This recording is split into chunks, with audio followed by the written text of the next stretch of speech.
समादरणीय धार्मिक संजनवृंद,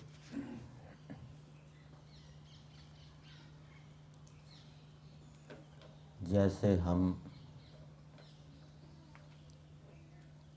शरीर, आत्मा आदि को अलंकृत करते हैं और अलंकृत करने से क्या लाभ होता है? दूसरे उसकी ओर आकर्षित होते हैं।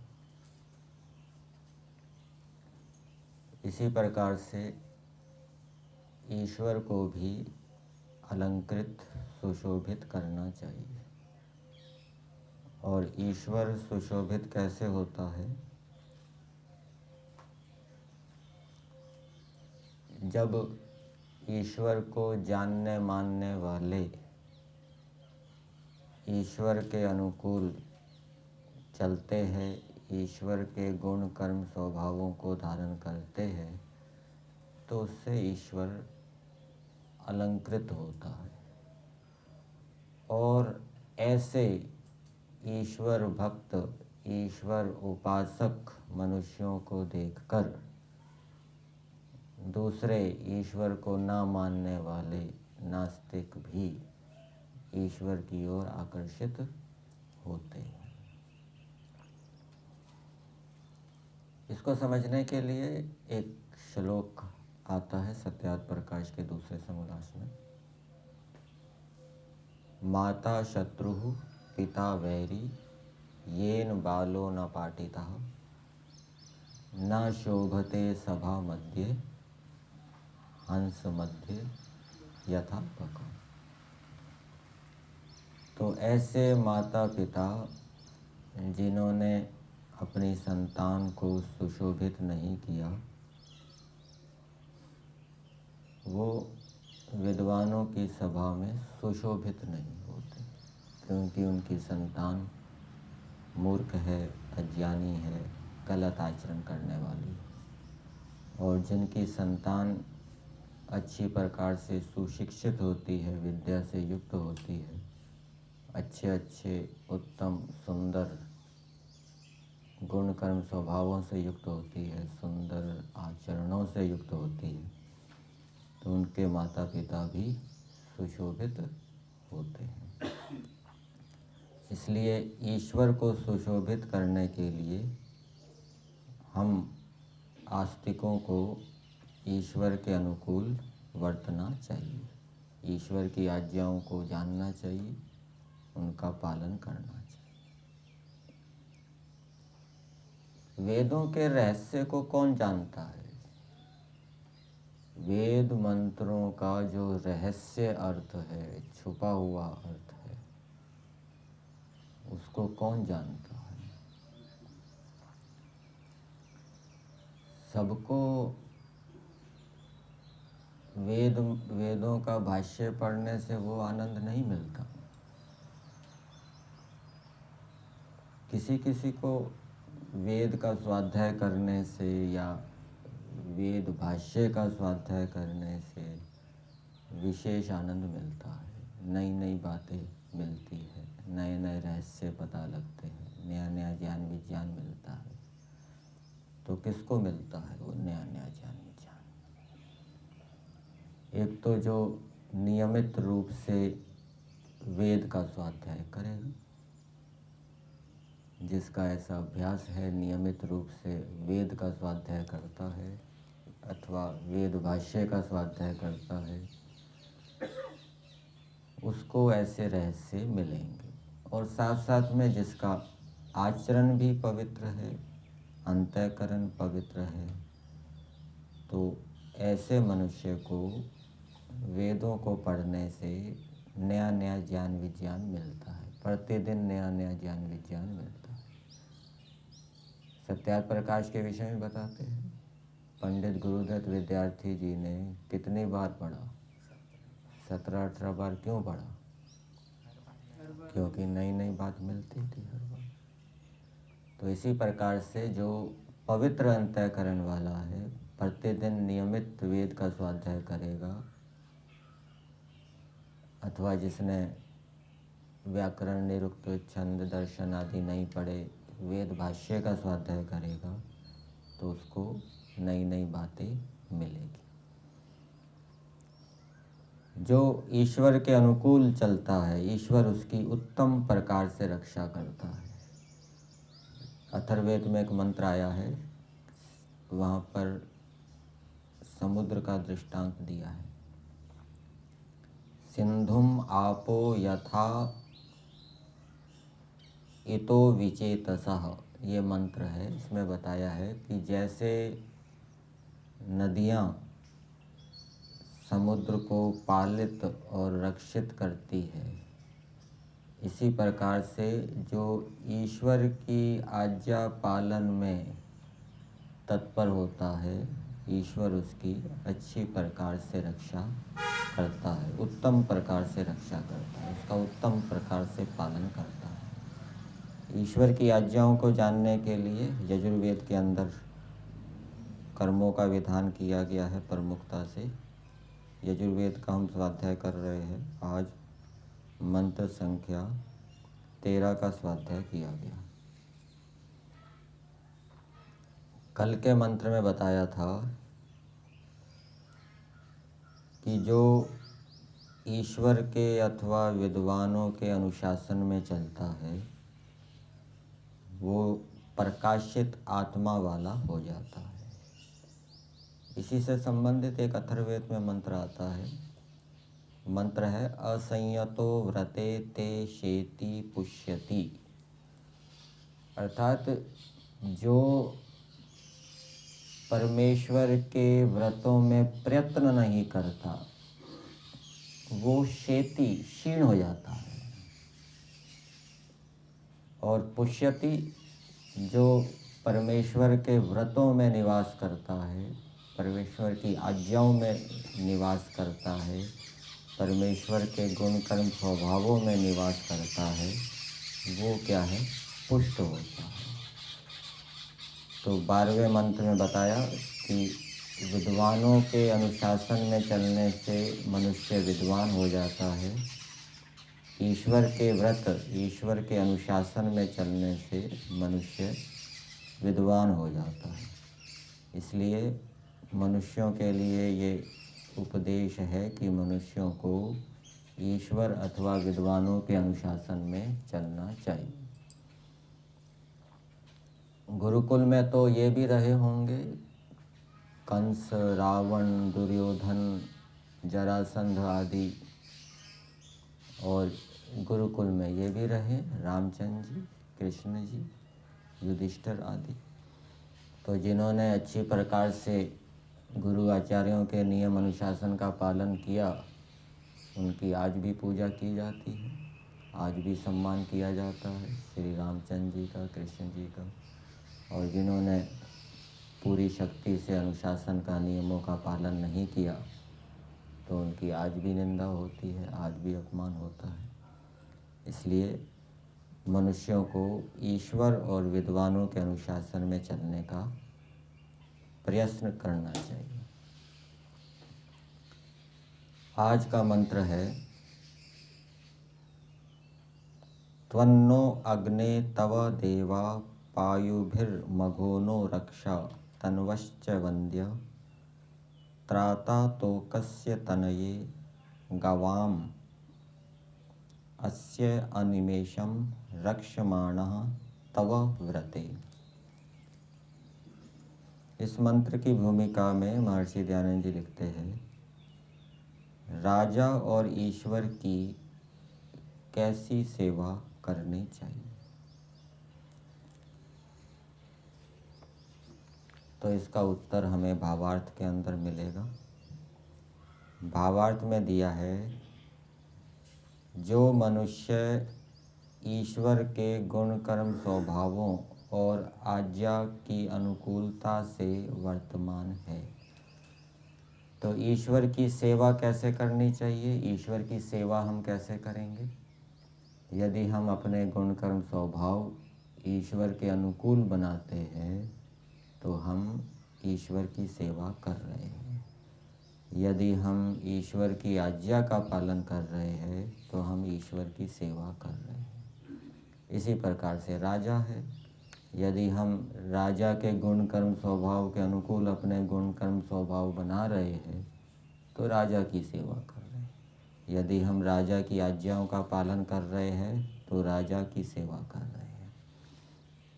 फिर आगे दिया, जिनकी ईश्वर और विद्वान लोग निरंतर रक्षा करने वाले हैं। तो ईश्वर और राजा अथवा विद्वानों की सेवा करने से क्या होगा? ईश्वर की सेवा करने से ईश्वर हमारी रक्षा करेगा। राजा की सेवा करने से, राजा की आज्ञाओं का पालन करने से राजा हमारी रक्षा करेगा। विद्वानों की सेवा करने से विद्वान हमारी रक्षा करेंगे, हमें ज्ञान विज्ञान देंगे। तो जिनकी ईश्वर और विद्वान लोग निरंतर रक्षा करने वाले हैं, और फिर उनकी सेवा करने से क्या होता है और लाभ क्या होता है? वे लक्ष्मी, दीर्घ अवस्था और संतानों से रहित कभी नहीं होते। तो जो ईश्वर के अनुशासन में चलेगा, ईश्वर की आज्ञाओं का पालन करेगा, वो लक्ष्मी से रहित कभी नहीं होगा, दीर्घ अवस्था से रहित नहीं होगा, संतानों से रहित नहीं होगा। जो राजा अथवा विद्वानों की सेवा करेगा, उनके अनुशासन में चलेगा, वो लक्ष्मी, दीर्घ अवस्था और संतानों से रहित नहीं होगा। इसको हम और व्यापक रूप से देख सकते हैं। राजा कौन? कोई कंपनी में काम कर रहा है, कोई किसी सरकारी विभाग में काम कर रहा है, कोई भी विभाग है, उस सरकारी विभाग के नियमों का वो ठीक प्रकार से पालन कर रहा है तो वो सेवा कर रहा है। इसी प्रकार से कोई कंपनी है, कंपनी में ठीक प्रकार से मेहनत ईमानदारी से काम कर रहा है, कंपनी के नियमों का भंग नहीं कर रहा, तो कंपनी उसकी रक्षा करेगी, उसकी उन्नति करेगी, उसको पैसे की कमी नहीं रहेगी। और जो जिस कंपनी में काम कर रहा है, जिस संस्था में रह रहा है, उस संस्था के मुखिया के विपरीत चल रहा है, उसके गुण कर्म स्वभाव उस मुखिया के अनुकूल नहीं है, विचार उसके अनुकूल नहीं है, तो फिर वो उन्नति को प्राप्त नहीं होगा। वो जो अधिकारी व्यक्ति है वो उसकी अच्छी प्रकार से रक्षा नहीं करेगा। मंत्र के पदार्थ को देखते हैं। हे देव अग्ने, दो संबोधन यहाँ दिए हैं। त्वन्नो अग्ने तव देव पायुभिर, और ये श्लेष अलंकार है मंत्र के अंदर। एक ही शब्द के अंदर दो अर्थ छिपे हुए हैं। देव से राजा का ग्रहण भी किया है और देव से परमेश्वर का ग्रहण भी किया है। तो हे देव, उत्तम गुण कर्म स्वभाव युक्त अग्ने, राजन व ईश्वर, उनको संबोधित किया जा रहा है। तब आपके व्रते उत्तम नियम में वर्तमान मगोनः, बहुत धन युक्त हम लोगों की, तब आपके पायुभिः, रक्षा आदि के हेतु कर्मों से आप रक्षा कीजिए। तो ईश्वर अनेक प्रकार से हमारी रक्षाएं करता है। सामान्य रूप से तो ईश्वर रक्षा कर ही रहा है। सूर्य, वायु, जल, औषधि, वनस्पतियों आदि के माध्यम से जो हम भोजन करते हैं, भोजन का पाचन, उसका रस रक्त आदि बनना, शरीर के भिन्न भिन्न अंगों का पुष्ट होना आदि, ये सब ईश्वर की व्यवस्था से होता है। ईश्वर की ये रक्षा कार्य चल रहा है। प्राण अपनी गति करते रहते हैं, दिन रात वो शरीर के अंदर अपना काम करते रहते हैं, जिसके कारण कि हम जीवित रहते हैं। ये तो सामान्य रूप से ईश्वर सभी मनुष्य और मनुष्य से भिन्न प्राणियों की रक्षा कर रहा है। दूसरी रक्षा ईश्वर विशेष रूप से रक्षा करता है।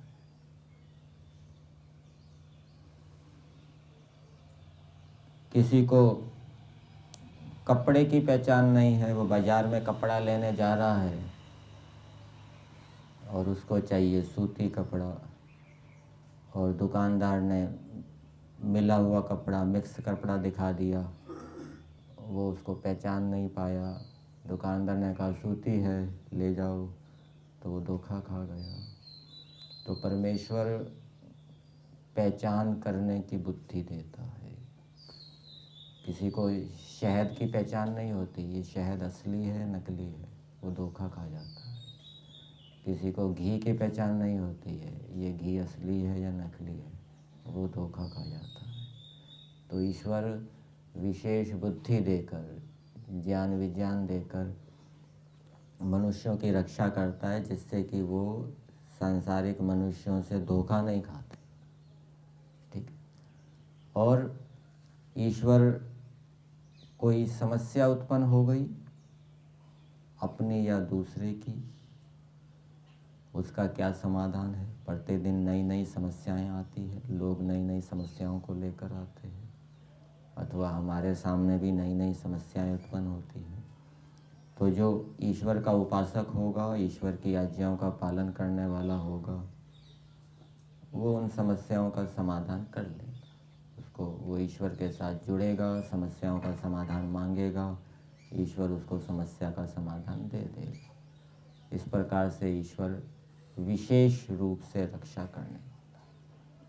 कुछ कार्य ऐसे होते हैं जिसमें भय लज्जा शंका होती है ईश्वर की ओर से। कुछ कार्य ऐसे होते हैं जिसमें ईश्वर की ओर से आनंद उत्साह होता है, लेकिन ये सबको पकड़ में नहीं आता। वो भय लज्जा वाले कार्यों को करता रहता है, जबकि ईश्वर की ओर से हो रही होती है। ईश्वर की ओर से उसको ऐसी बुद्धि मिली नहीं कि वो उसको पहचान कर पाए, और इस कारण से वो फिर अपनी हानि करता रहता है, शरीर की हानि करता रहता है, आत्मा बुद्धि की हानि करता रहता है। लेकिन ईश्वर जिसकी विशेष रूप से रक्षा करता है, उसको ऐसी बुद्धि दे देता है कि वो निश्चय कर लेता है कि हाँ, ये भय लज्जा शंका ईश्वर की ओर से है, ये मुझे कार्य नहीं करना चाहिए। ये आनंद उत्साह हो रहा है, ये ईश्वर की ओर से है, ऐसा उसको निश्चय हो जाता है, और फिर वो उस कार्य को करते हुए शीघ्र उन्नति प्रगति को प्राप्त करता है। जो मनुष्य ईश्वर की आज्ञाओं का उल्लंघन करके अधर्म से, अन्याय से बहुत धन संपत्ति प्राप्त कर लेते हैं, गाड़ी बंगले प्राप्त कर लेते हैं, बाहर का तो उनके पास ऐश्वर्य होता है, लेकिन उनकी आत्मा खोखली होती है। आत्मा के अंदर अच्छे अच्छे गुण कर्म स्वभाव नहीं होते। और इसके विपरीत जो ईश्वर की आज्ञा का पालन करते हुए मेहनत ईमानदारी से धन कमाता है, बेशक उसका बाहर का ऐश्वर्य कम होगा, लेकिन उसकी आत्मा जो है वो अच्छे अच्छे गुण कर्म स्वभावों से युक्त होगी। ये ईश्वर विशेष रूप से रक्षा करता है। ऐसे मेहनती पुरुषार्थी व्यक्तियों को प्रेरणाएं मिलती रहेगी, प्रतिदिन नए नए कार्यों की, नए नए गुणों की प्रेरणा, और उन प्रेरणाओं के अनुकूल चलते हुए वो अपने जीवन को बहुत ही शीघ्र ऊंचे स्तर तक ले जाएगा। और इसके विपरीत जो अन्याय अधर्म से युक्त रहेगा, वो प्रेरणाओं से वंचित रहेगा, और वो जितना बाहर उसका ऐश्वर्य होगा, उतना वो ऐश्वर्य उसकी अशांति को उत्पन्न करने वाला होगा, उसको शांति देने वाला नहीं होगा, और आत्मा तो उन्नति से वंचित हो ही जाएगी। तो ईश्वर इस प्रकार से अपने भक्तों की विशेष रूप से रक्षा करता है, और राजा भी हमारी रक्षा करता है। राजा कैसे रक्षा करता है? सीमा के ऊपर सैनिक तैनात रहते हैं 24 घंटे, वो हमारी रक्षा करते हैं। पुलिस व्यवस्था होती है, वो हमारी रक्षा करती है। जब कभी कोई दंगे की संभावना होती है तो क्या कर दिया जाता है? धारा 144 लगा दी जाती है। एक बताते हैं, पंडित लेखराम जी एक प्रसंग बताते हैं कि हैदराबाद में सत्याग्रह करने का निश्चय किया गया। बड़े बड़े विद्वानों ने सभा बुलाई, तो हैदराबाद की सरकार ने धारा 144 लगा दी, तो अब सभा कैसे करें। तो पंडित नरेंद्र और पंडित विनायक राव जी से पूछा गया क्या उपाय करें। तो उन्होंने कहा कि हम उपाय बताएंगे, और हमारा जो उपाय होगा वो आर्य समाजी उपाय होगा। तो उन्होंने कहा कि सरकार ने व्याख्यान देने से मना किया है, व्याख्यान खड़ा होकर दिया जाता है, हम उपदेश देंगे, उपदेश बैठ के दिया जाता है, इसलिए सरकार हमें रोक नहीं सकती। तो उन्होंने बैठकर उपदेश दिया, और उस उपदेश में वो सारी बातें बता दी जो सभा में बतानी थी, कि जो अन्याय है, अधर्म है, उसका विरोध करना चाहिए, ठीक है ना, न्याय की रक्षा करनी चाहिए। तो सारी बातें उस उपदेश के अंदर ही आ गई। तो उनका काम भी हो गया और सरकार की ओर से कोई बाधा भी नहीं हुई। तो सरकार स्वास्थ्य सुविधाएं देती है, ठीक है ना, अनेक प्रकार के अस्पताल खोलती है, लोगों को शिक्षित करती है, प्रेरणा देती है, अच्छी अच्छी सलाह देती है, स्वास्थ्य की सुविधाएं है, शिक्षा की व्यवस्था है, पुलिस की व्यवस्था है, सेना की व्यवस्था है, ठीक है, और भी अनेक प्रकार से राजा की ओर से, सरकार की ओर से हमारी रक्षा की जाती है। तो जो सरकार के नियमों के अनुकूल चलेगा तो सरकार उसकी विशेष रूप से रक्षा भी करेगी, राजा उसका विशेष रूप से रक्षा भी करेगा। तो राजा के विषय में कहा है, राजा आप रक्षा आदि के हेतु कर्मों से आप रक्षा कीजिए, अर्थात हमारी रक्षा करता है। और यदि हम राजा के अथवा ईश्वर के अनुशासन में चले गए तो राजा की ओर से हमारी विशेष रक्षा भी होगी। स्वास्थ्य के विषय में एक प्रसंग बताया जाता है, स्वामी स्वतंत्रानंद जी ने बताया उसको, कि एक बार पंडित लेखराम जी प्रचार के लिए जा रहे थे। तो वो लाला मुंशी राम जी अर्थात स्वामी श्रद्धानंद जी के पास गए जालंधर में। उस समय सर्दी पड़ रही थी, शीत ऋतु। पंडित लेखराम जी के पास 2 कुर्ते थे, एक मैला था और एक धुला हुआ था। सर्दी अधिक थी तो उन्होंने धुला हुआ कुर्ता अंदर पहन लिए और मैला कुर्ता ऊपर पहन लिया। तो स्वामी श्रद्धानंद जी ने कि आपने ये क्या किया, ये अच्छा नहीं लगता। तो उन्होंने कहा कि मैला कुर्ता अंदर पहनना स्वास्थ्य की रक्षा के लिए अच्छा नहीं है, ठीक है ना। इसलिए मैं दिखावे के लिए दिखावा करके स्वास्थ्य की हानि नहीं करूँगा। दिखावा, बाहर तो धुला हुआ कुर्ता पहन लिया और अंदर मैला पहन लिया, उससे स्वास्थ्य की हानि कर ली, तो ये ऐसा मैं नहीं करूँगा। तो ऐसे ऐसे विचारधाराओं वाले हमारे पहले के विद्वान हुए हैं। तो राजा अथवा ईश्वर हमारी अनेक प्रकार से रक्षा करता है। यहाँ पर प्रार्थना की है आप रक्षा कीजिए, तो प्रार्थना की है तो पुरुषार्थ भी करना पड़ेगा, राजा के, मुखिया के, ईश्वर के अनुशासन में चलना पड़ेगा। फिर आगे कहा, और नहा हमारे तनवाह शरीरों की रक्षा कीजिए। ये तनवाह शब्द तनु शब्द से बना है। फिर आगे दिया है संबोधन में, हे वंद्य स्तुति के योग्य भगवन। ये दोनों के लिए हो जाएगा, राजा भी स्तुति के योग्य है और ईश्वर भी स्तुति के योग्य है, क्योंकि वो उत्तम गुण कर्म स्वभावों से युक्त है। राजा भी उत्तम गुण कर्म स्वभावों से युक्त है और ईश्वर भी उत्तम गुण कर्म स्वभावों से युक्त है। तो ये संबोधन करते हुए कह रहे हैं, जिस कारण आप अनिमेषम निरंतर रक्षमाणः, रक्षा करते हैं। तो राजा भी निरंतर रक्षा करता है, दिन रात सेवाएं चलती रहती है, ठीक है। रेल सेवा भी दिन रात चलती रहती है, यातायात सड़क मार्ग भी दिन रात चलता रहता है, वायुयान की सेवाएं भी दिन रात चलती रहती है, अस्पताल भी दिन रात चलते रहते हैं, आपातकालीन भी काम करता रहता है। तो राजा भी क्या है, दिन रात सेवा करता है, रक्षा करता है। ईश्वर भी दिन रात रक्षा करता है। इसलिए मनुष्यों का कर्तव्य है कि वो राजा के अनुशासन में चलें, ईश्वर के अनुशासन में चलें। तो जिस कारण आप निरंतर रक्षा करते हुए तोकस्य संतान पुत्र, तोक कहते हैं संतान को, संतान की एक संस्कृत अपत्य भी होती है, तनये पौत्र और गवाम गौ आदि के रक्षक हैं।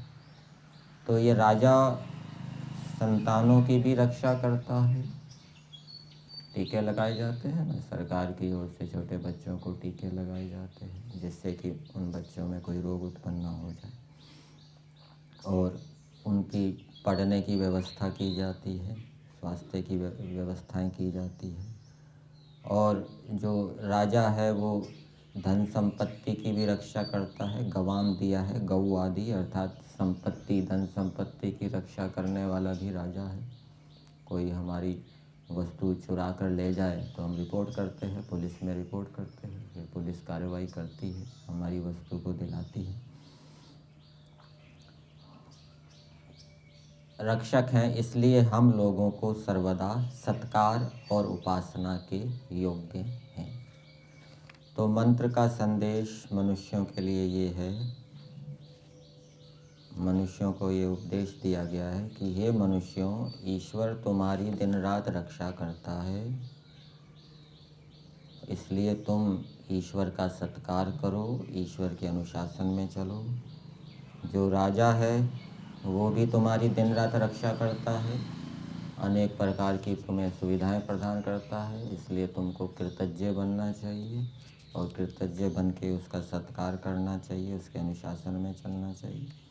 और व्यापक रूप में लें तो जो भी व्यक्ति जिस जिस संस्था में, कंपनी में, विभाग में काम कर रहा है, वहाँ का जो बड़ा व्यक्ति है उसके अनुशासन में चलना चाहिए। ये उसकी कृतज्ञता है, क्योंकि वो उस बड़े व्यक्ति से लाभ उठा रहा है, और ऐसा करने से मनुष्य की आयु दीर्घ होगी, वो धन संपत्ति से युक्त होगा और संतानों से रहित नहीं होगा।